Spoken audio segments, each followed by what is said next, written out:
I'm Stewart Lee. And I am called Richard Herring. And welcome to the all-new The Fist of Fun show, which tonight has been written by Joan Collins, so even if you don't like it, there's not much point in complaining. You probably can't afford to take that risk. Probably not. But it's brilliant to be back, isn't it? We're on the telly, Stu, again. It's great. I saw Josie Darby outside. Did she really?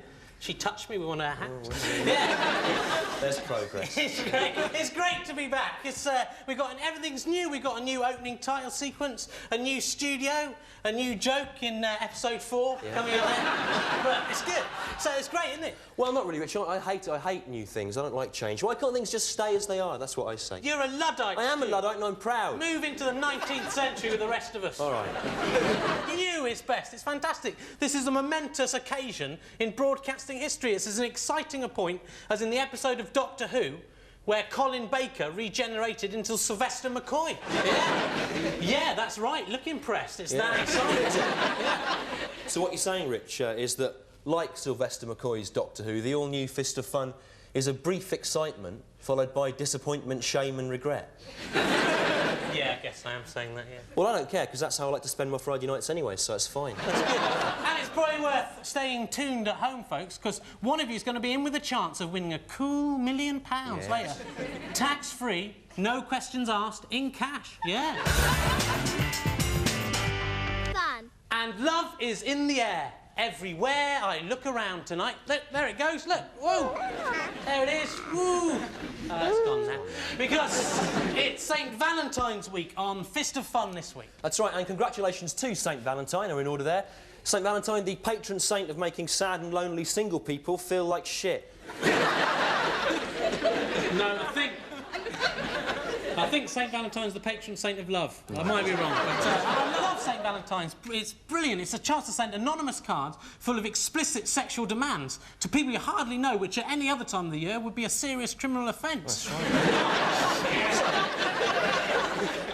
Who is going to be the tragic recipient of your Valentine's love this year, then? Well, it's a very hard decision for me this year, Stu, because, as you know, I love my God, my Queen, and my fellow countrymen.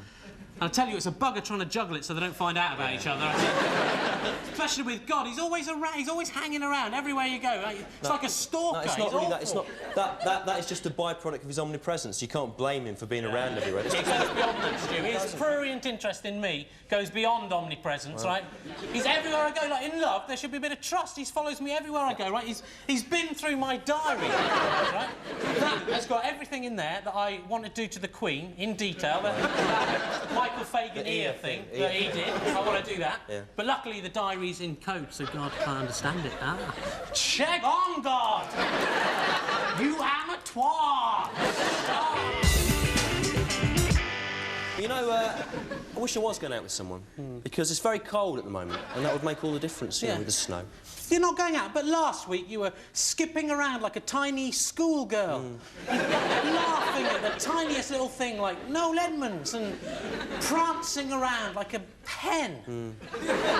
I thought you were in love. Well, it all went wrong, Rich. It all went wrong. I committed the sin of trust. It all started last Saturday. Listen, I need to talk to you, right? This is crazy. We can't carry on like this, behind people's backs. It's not that I don't love you, you know that I do, but this is wrong. We're just too different, right? And besides, you're not mine. You belong to someone else. Oh, never mind.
Oh, it's you, is it? You've got a nerve showing your face in here. I come round looking all innocent. I saw you. You said she never played with you, but I saw you. You were loving it. You loved every minute of it. I should never have got involved with you. Go on, get out of here. Go on. No, don't tempt me.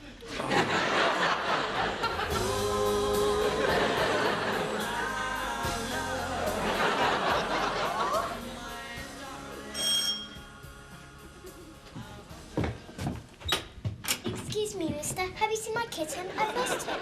No, I haven't. Go away. There he is. He's over there. Simon! All right, you may as well know. You were going to find out in the end anyway. What? Me and Simon have been playing together behind your back for minutes. Oh, that's nice. I've wondered where he's been. He's a friendly cat. No, you don't understand. Simon does not care for you. He wants to be with me. That's not true, is it, Simon? Well, let's ask Simon to decide who he wants to go with.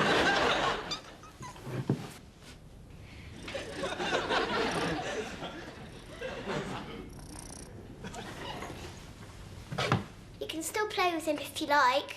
All right, go on. You go with it, Simon. Go on, get out. I never liked you anyway, Simon. I was using you. Play your own kitten. Go on, get out. Leave me alone. I hated you, Simon.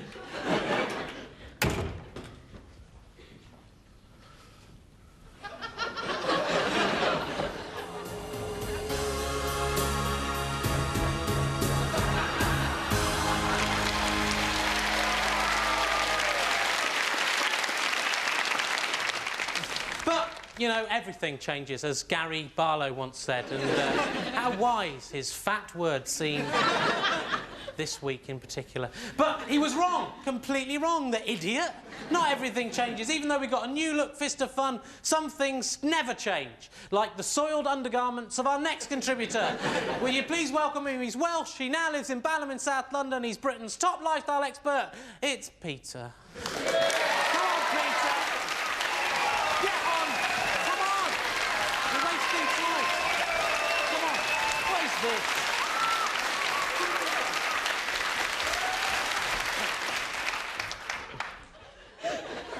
Sorry.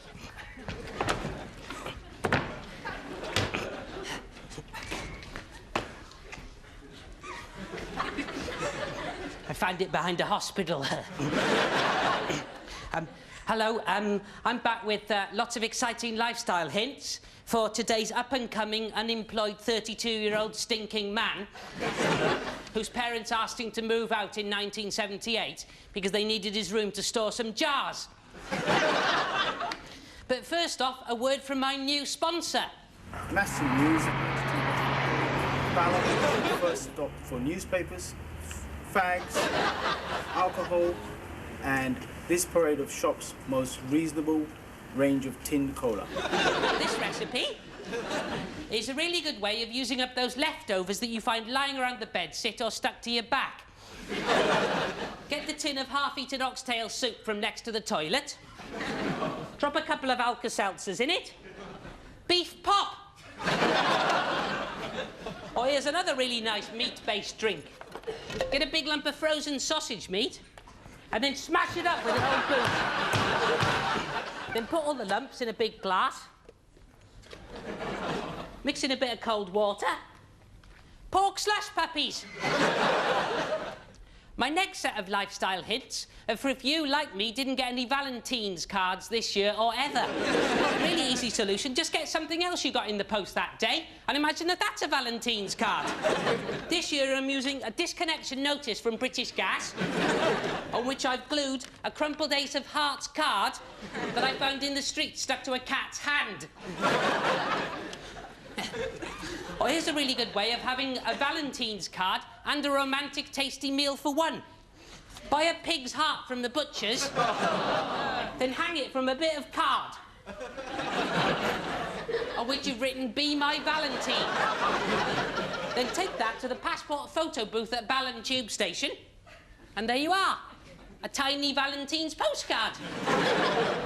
Ah, lovely. Now, if you saw the last series, you might remember my cuddly friend Donny Oddlegs. There he is. Donny's dead now, of course. After Richard accidentally dropped him in a burning bin. And laughed his head off. I think his mouth must have slipped or something. But I have actually managed to cope with that by making a new friend.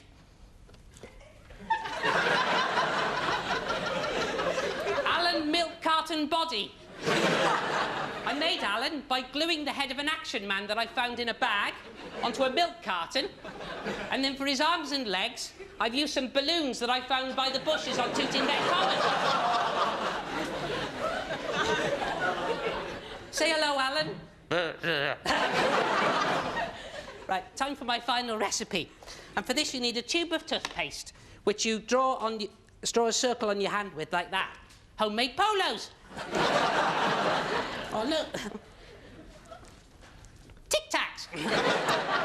Or squirt some other sort of stinking plaster on your finger. Wrigley Spearmint Gum. Thank you very much.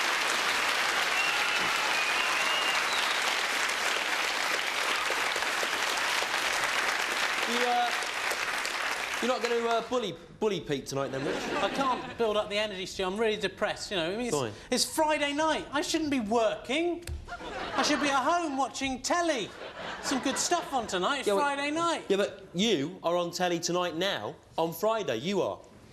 See, I'm missing that as well. And I quite like me. Some of the stuff I do is really funny, although, admittedly, some of my jokes, I don't really see the point of them. I like the stuff when you talk about what you think about your own stuff. Yeah, I like It's clever, that, isn't it? It's sort of postmodern. Postmodern, exactly. You're very clever. Well, that's the kind of stuff I like. Yeah. I don't really mind about missing me, because I can probably guess what I would have said. Yeah. But what I'm really upset about is on Channel 4 now, at the same time as us, we're missing that new girly chat show, Babe-orama. Oh, yeah. I didn't know you're interested in women's issues, Rich. Yeah, I am, yeah. I'm watching for the issues. I like the issues. Well, look, it's on now. We can have a look. OK. This is Babe-orama. For the first time, independent-minded 90s women have seized access to the channels of communication. We are speaking for the dynamic young woman of today. Yeah, we've got our own ideas, our own opinions, standards. But we know what we want to say. And what we want to say is... Hey, George! Look at my pants. Look at my pants. Look at that. It says on the posters that would make men nervous. Does that make you nervous, Rich, that? Not nervous, exactly, Stu. It's quite exciting. I like the colours of the red colours and stuff. Fun.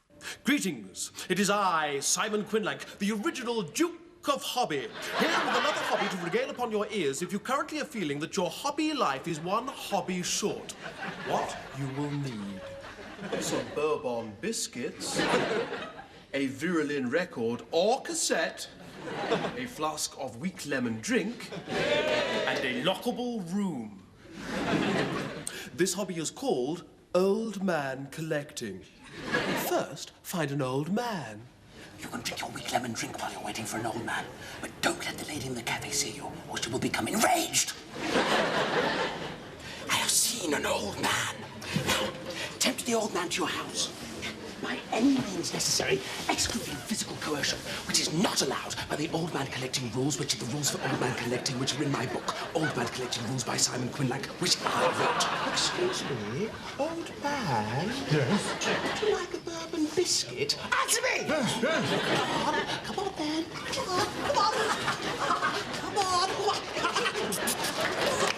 If the bourbon biscuits don't work, a Vera Lynn record will make any old man dance gaily down the street after the enchanting sound, like rats.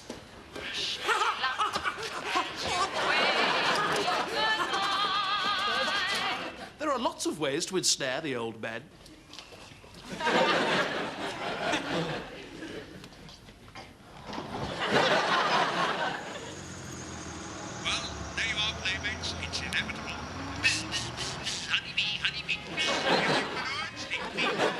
get your old man home, you can put him in your secure room with all the other old men in your old men collection. If you get two old men the same, you can always swap them with a friend. This old man is much better than the one I gave Alan, the fool. It is always sad when one of your old men dies, but this is nature's way, and we should remember the old men for the pleasure they have given us and not mourn them. Anyway, there are loads of other old men on the streets, and nobody ever seems to notice or mind when they disappear. Amen.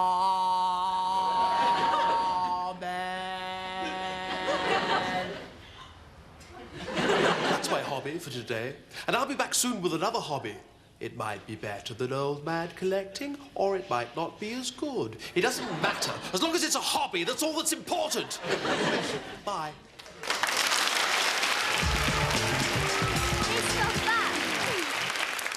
Love means many different things to many different people. For example, in Spain, the word jamón means both love and meat, which explains why on a recent holiday there I ended up buying a packet of sausages off a Catalonian transsexual and then spending much longer in the butcher's shop than my itinerary had allowed for. But it's not just ordinary people who experience love. Celebrities do as well. Yes, we're just like you, except with more money and some interesting friends. Yeah. Yeah. I know the yodeler from the Ricola advert. Yeah. So, to discuss that issue of celebrities in love, will you please welcome our very special celebrity guest? You'll remember him from Emu's Pink Windmill Show. It's Rod Hull!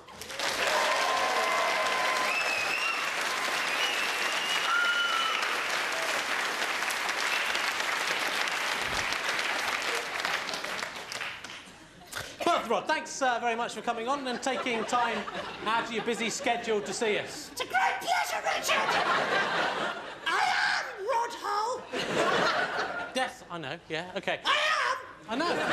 So tell us, Rod, what do you love? I love jelly! I love it! No, I really do, it's Very great! funny. Because you can have it on its own, or as a side dish, or on toast, or you can have it boiled or fried or grilled, or you can have it raw right to the pack, it's brilliant! Oh, very good, Rod. No!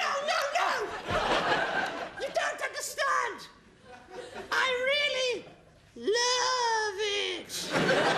Not just to eat, I am in love with jelly! I love it deeply, completely and sincerely! I love it like another man might like his religion or his wife! I love it and I want to marry it! You may think I'm strange, but I'm not!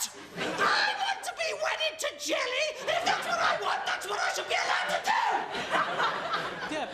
Yeah, of course. I should! Right, OK. Can I have my jelly now, please? My jelly, you said I could have jelly. But you want it now? I want my jelly! Well, I've got it. Here's the jelly. Thanks. As we agreed before, I'll just I can do it. That's well enough. Thank you.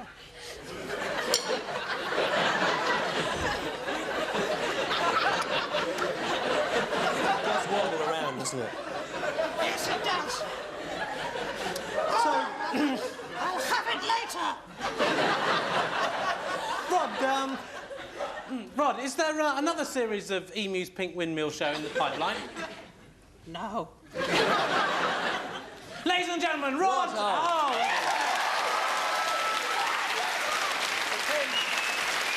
Right here. I know, yeah.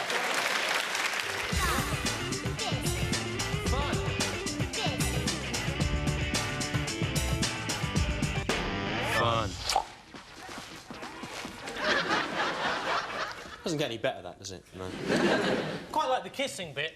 There's a comment on society. You're transparent, you are. You don't know anything about love. You're not fit to be involved in a Valentine's Day programme. You're not. I do. I know all about love. You don't. Just last week, I won 50p on the mating game trivia machine. Did you? Yeah. So you should know the answer to all questions about love, then. Go on. All right, we'll try. Go on. Okay, we'll Go try. on, go on. Right, we'll try you on this one. Yeah. From the early 1980s poet philosopher Howard Jones. Yeah. What's the answer to this, Rich? What is love anyway?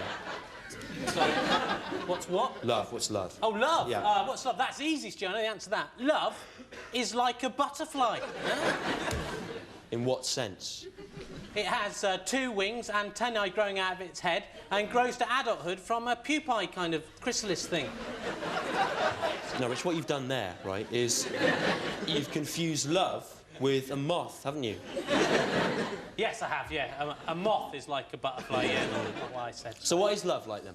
Don't know. Come on, what's love like? You said you knew. I don't know. Well, it makes you sort of drift around aimlessly, making a sort of strangely content yet determined face, and you moan in terrible agony. Right. Sounds like I had a really bad tapeworm, that does. Yeah. yeah, love is like a tapeworm, right. not a butterfly. I don't know what I was thinking about earlier on. In fact, I think it would have been better if they'd called butterflies tapeworms. I think I would have done a lot better. I think that would have been better, do you? Yeah. And what would the premise of your tapeworm sitcom have been, then? Come on. Being a grumpy dentist, right, married to Wendy Craig, quite an unsatisfactory marriage. Yeah. And, this grumpy dentist, what would his hobby have been? His hobby that gave the series its name, what would it have been? He would have had the hobby of collecting and mounting in frames. What? Tapeworms. Tapeworms. how would he collect these tapeworms, this dentist? Get them... Where from? Out of people's stomachs. How does the dentist get the tapeworm out of the stomach? In your brilliant tapeworm sitcom, how does he get the tapeworm out of the stomach? With a net. With a net? With what? With a net! I said a net! With a net. Love leads almost inevitably to marriage, but how can any man make such a terrifying commitment? I went to ask my newly married friend, Tom. Hi, Tom, I need a bit of a chat, mate. Do you want to come out for a drink? No, I can't come out for a drink with you, Richard. Why? What's wrong? I'm staying in with my wife, Sally. We're doing the gardening. Gardening? You never used to like gardening. Well, he likes it now. Too tall. Yes. Gardening with you is better than being with loads of men. Tom, it's me, Rich. Tom? I like weeding. Alcohol is a waste of money. He's mine now, Richard. All mine! Why don't you get married too, Richard? It'd do you the world of good. Wouldn't it, Tom? Yes. Join us! What happened to him? He never used to be like that. I know, I'll go and see John and Sarah. They got married just last month. They'd be fine. John! Oh, yes. You'll never guess what's happened to Tom. Oh, yes. He's completely under the thumb. Oh, yes. It's ridiculous. How are you finding married life? Oh, yes. John? Oh, yes. John? Oh, yes. John! Oh, yes. He can't hear you, Richard. Sarah! He's mine now. Oh, yes. We're going down to IKEA this afternoon. Join us. No! No! Get away from me! Guys, help! The women! The women!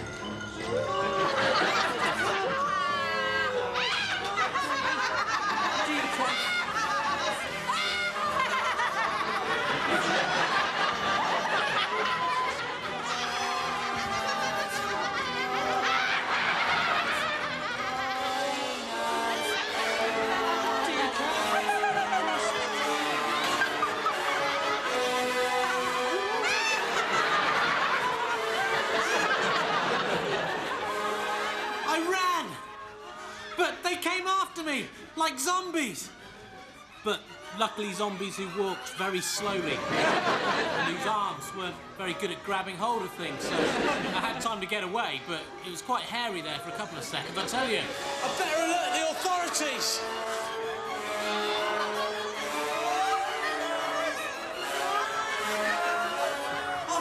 Officer!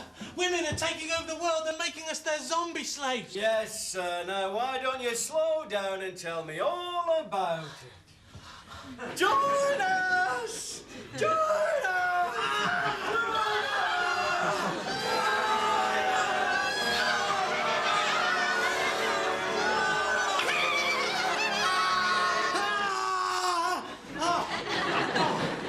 Phew! It was just a dream. Oh, was it?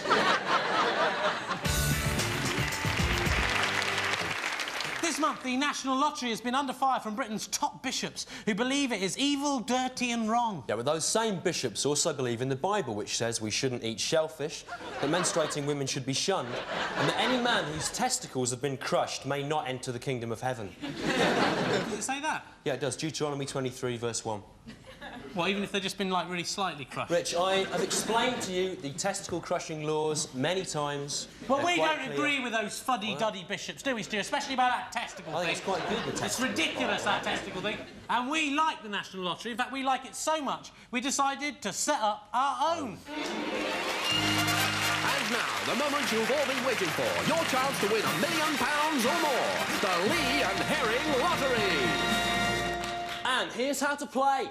It's so easy. Just take the money you wish to gamble on the Fist of Fun lottery, place it in an envelope and send it to this address. Richard Herring and Stewart Lee, Fist of Fun, BBC Television Centre, London W12 7RJ. And the winner is quite simply the person who sends us the most money.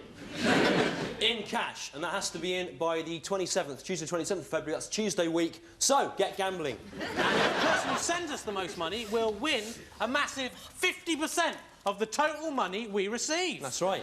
So, just imagine, right, just imagine that everyone watching this show, that's some 3 million people, including Jimmy Hill. He's watching. 3 million people, say it's 3 million, and every one of them sends £1, and this old lady, she sends £1, 1 pence. She will win £1 million, £500,000 and half a pence. There you go. Oh, how lovely. That's right. That's right. Now you can afford all the things that you never had and never deserved.